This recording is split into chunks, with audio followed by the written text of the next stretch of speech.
sport. Et ce soir, on est avec Salah-Eddine Gakou. Bonsoir Salah-Eddine. Bonsoir Dominique. Alors, on va commencer par du football et une visite en Guinée qui se termine mal.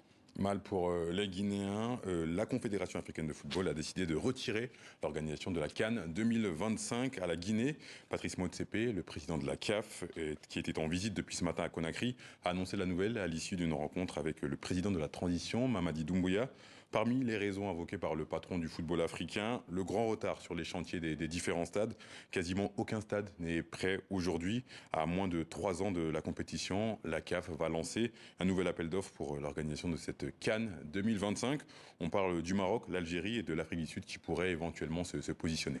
On va s'intéresser à la Coupe du Monde cette fois, puisque c'est dans une petite cinquantaine de jours. Et le Sénégal, champion d'Afrique, évidemment, fait partie des 5 équipes qui s'y rendront. Ce sera au Qatar. Et comment ça se passe pour eux? Quelles sont leurs chances et quels sont les pronostics des supporters surtout? Les Lions de la Teranga peuvent aller très loin, c'est pas moi qui le dis, c'est Yaya Touré. Dans un magazine portugais, l'ancien international ivoirien a estimé que le Sénégal avait fait le plein de confiance avec cette victoire en Coupe d'Afrique des Nations.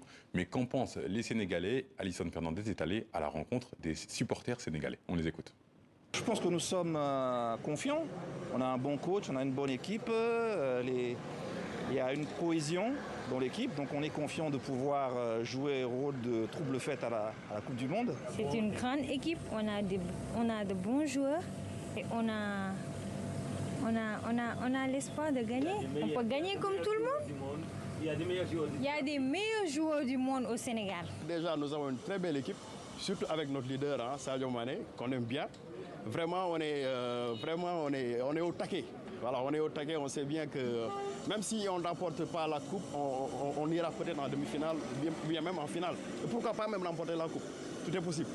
Il y a beaucoup d'équipes, de meilleures équipes. Remporter la coupe, c'est un peu difficile. Mais je crois que nous allons aller loin. Rappelez-vous, en 2002, on a été jusqu'au quart de finale, je crois. Maybe demi-finale, quart de finale. Cette équipe-là, elle vient juste de remporter la Coupe d'Afrique.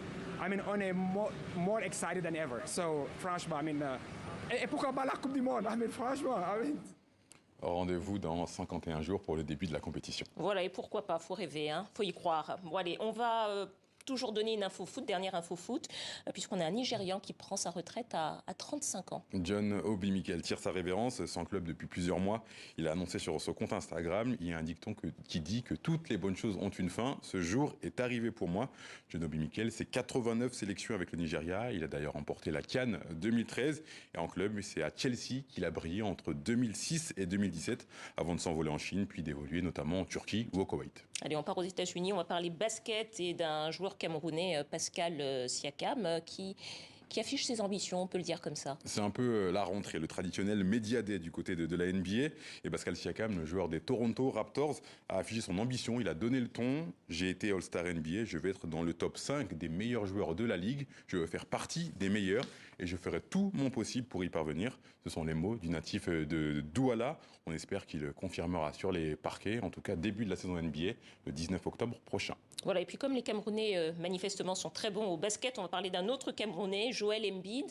Et on peut dire que finalement, son cœur risque de balancer entre 3 pays. Je vous laisse nous en dire plus. Camerounais, français et désormais américain. Joel Embiid, je suis aux États-Unis depuis un long moment. Mon fils est américain. C'est un honneur d'être américain. Donc j'ai dit, pourquoi pas? On rappelle qu'au début de l'été, le natif de Yaoundé a été naturalisé français. On sait que l'équipe de France compte sur lui, notamment pour les Jeux Olympiques de Paris 2024. Mais Joel Embiid, il a dit qu'il se donnait laisser du temps avant de faire son choix. Affaire à suivre.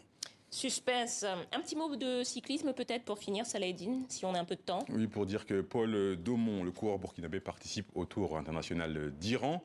Il est stagiaire du club sud-africain Pro Touch Africa, où il est stagiaire depuis quelques semaines, comme je disais. Il a terminé à la 33e position à l'issue de la première étape.